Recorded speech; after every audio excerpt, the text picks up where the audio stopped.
Another episode of the Lines.com MLB podcast. My name is Steven Andress, special guest hosting here with Eli Hershkovich on vacation. Joined as always on this pod by our senior writer, Nuwwarah. Special episode here. We're going to talk about a new poll that came out on MLB.com looking at the Cy Young races in both the American League and the National League. Mo has a special column up right now on the Lines.com comparing that polling to the current Cy Young odds in both leagues. Do the voters agree with what the odds are? Is there some difference? Does that mean there might be some value in there? So Mo, first thing we should kind of give and preface here is that the polling by MLB.com was by what they call MLB.com experts. We don't know for sure whether or not all of these people actually vote on the Cy Young Award, but maybe some of them do. It at least gives us an idea of what beat writers are thinking. And also, there's still a lot of games left, right? Yeah, I think even a guy like Keith Law, who's been covering, MLB forever, 10 plus years probably at this point, and is one of the foremost experts. He gets one or two awards a year, I think. So even if these guys are all in the voting block, guys and gals, I should say, probably some small fraction of them will have an AL Cy Young vote, NL Cy Young vote, maybe under 1/3, I would think. For sure. But it is at least going to shed some light here on what the perception is around some of these pitchers. And quite often, perception is reality when we're talking about betting on award markets. It's not necessarily who we personally think should get the award or our interpretation of the advanced statistics, especially when it comes to baseball. It really does come down to what this block of voters is going to do. So this is at least valuable, at least in terms of, 1/3 of the way through the MLB season, kind of taking stock on where we are in the race, what the odds are. If there is a name that is getting some attention that has not exactly been bet on too much in the market right now, might be able to get some good odds. So let's start with the American League Cy Young poll by MLB.com. And there is a clear front runner here. Shane McClanahan had 29 first place votes from the Tampa Bay Rays. The next closest names only had 6 first place votes. The Rangers' Nate Eovaldi and the Yankees' Garrett Cole. An earlier version of this poll on MLB.com did have Cole as the front runner. So there has been a massive change there at the top of this poll. And the betting odds do reflect that with McClanahan at plus 310. Nevertheless, that's not exactly as heavy of a favorite as we see in some other award markets right now for MLB, Mo. So what was your interpretation of this when you saw that many first place votes for McClanahan, but the odds only at plus 310? Yeah, I think in the AL, I think it's rightful for McClanahan to be the favorite. He does have some shiny stats. I think top of ERA, top of wins, which, like you said, people might not think is a big deal, but historically has helped quite a bit. Even in recent years, I think it has helped in some spots. So, yeah, I think it's rightful for him to be the favorite. I don't think some other pitchers are getting enough respect. Possibly, definitely still think Kevin Gausman, which I said a couple weeks ago was too long of an underdog, and I wrote an article about it. Since then, he has absolutely destroyed Houston and Milwaukee. So obviously, Milwaukee's whatever, they're solid, but Houston, one of the top offenses in MLB, even if they haven't been on the field so far, they do project as one of the best offenses and have crushing them is a big deal, and it's a high profile game between two contenders. So that moved the needle, obviously. And now his odds, since I wrote that article, have been cut in half. I still think he should be closer to McClanahan than he is, though. I think with how strong his projections are, projecting low 3s ERA, numbers he's put up for multiple seasons now that I think we can trust, I think he'll wind up, if not top of the league in WAR, very close, where Shane McClanahan is a very good pitcher, does not tend to go quite as far into a lot of his starts, where Gausman's been going 7 innings plus pretty often, so that will help him since WAR is a counting stat. I still think he should be closer to the top of the board. Unfortunately, Framber Valdez's odds also got cut quite a bit. He was 20 to 1 a couple weeks ago, 15 to 1 maybe. I thought that was a bit too long. I went with Gaussman instead, but Framber is excellent as well and doing some great things also, but probably close to being priced correctly at this point. Yeah, if you look at the FIP-based pitching war rankings over at Fangraphs, McClanahan is 11th at 1.5 for his pitching war, and Gaussman, who you mentioned and bet on earlier and wrote about on the site, is leading the American League with a 3.1 war.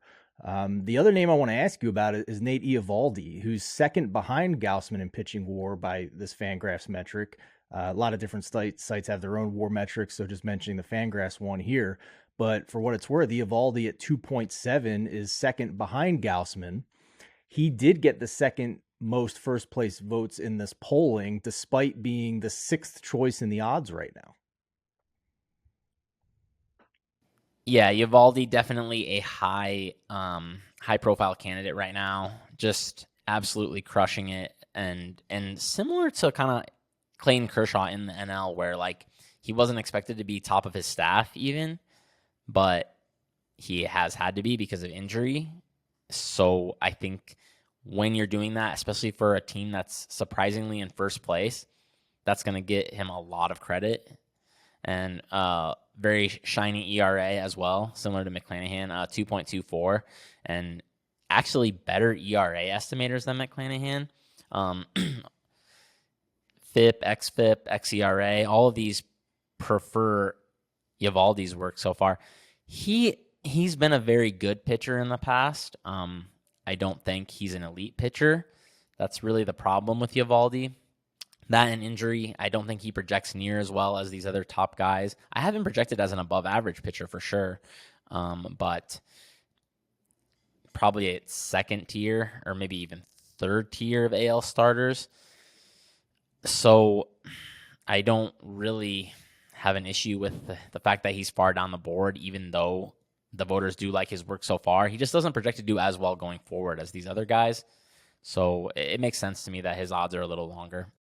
As for the NL Cy Young poll, not a single clear favorite, but two names well ahead of everybody else in the MLB.com polling. Zach Gallen with 23 first place votes from Arizona.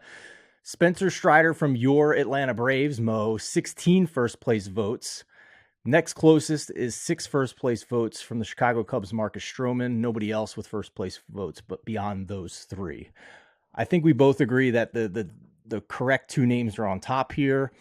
They are the top two names in the betting odds, but they are flip flopped in the betting odds, where Strider is the favorite currently at around plus 210, Gallen at plus 250. I assume you think it's going to be probably one of these guys at the end of the year, but how do you separate them? Yeah, I agree with the market that Strider should be favored, mostly because I just think he's a better pitcher than Gallen. Gallen is very good. I think Strider is elite and probably just a little bit better than Gallen going forward, and he'll have the huge strikeout numbers as well. So that's pretty big for him. Um, Also, playing for a team that I think we can both be more confident is going to remain in first place. That helps as well. Where the Diamondbacks, I'm not even sure if they're projecting within 5 games of the Dodgers by the end of the year. But yeah, I'm impressed with Zach Gallen. I think he's doing great, but I do think Strider should be favored over him. If I were to look a little further down the board, I would say some other names that might have a shot would be like Max Scherzer. He's been looking more like Max Scherzer lately. I'm seeing him 65 to 1. I don't think that's crazy in a race where the top guys like Strider and Gallen, they're very good, but they don't have a proven track record of going 30 starts, you know, 7 WAR, whatever these Cy Young winners usually put up, right? Fair enough. Yeah. I mean, Scherzer nowhere right now in the polling, but I think this underlines the idea that this poll is early June, right? I mean, this is not the point where we take polling as gospel, correct, Mo? Yeah, definitely. And then anytime I see like Clayton Kershaw 12-1. I just think like there must be value somewhere. I mean, not that Clayton Kershaw isn't an awesome pitcher. I just know that inevitably he's going to go with the IL and probably eliminate his candidacy at some point. And so when he's the third in the market, I'm thinking there has to be value somewhere. The numbers thus far really do like Marcus Stroman as well in terms of like Tom Tango's numbers. He has a formula posted publicly that updates as the year goes on. And his numbers actually like Stroman quite a bit. They have him first place so far. He won't have the strikeout numbers. He won't have the team success. So I think he'll have a hard time. But could be a look at 35-1 if people wanted a longer shot as well. I like the Scherzer look if you're looking for a long shot. I mean, as we record right now, 4 consecutive starts where he hasn't given up more than 1 earned run. Hasn't necessarily gone deep into games, but we know he's a strikeout pitcher still as well. So, hey, among long shots, I don't necessarily hate that, but it is clear that there are 2 big names at the top of the odds and the poll, and it is Zach Gallen and Spencer Strider. Stay tuned here to our YouTube channel for more MLB betting coverage from Mo Nuwwarah throughout the season. He is sharing his insights on a daily basis on who he likes in terms of the slate each and every day.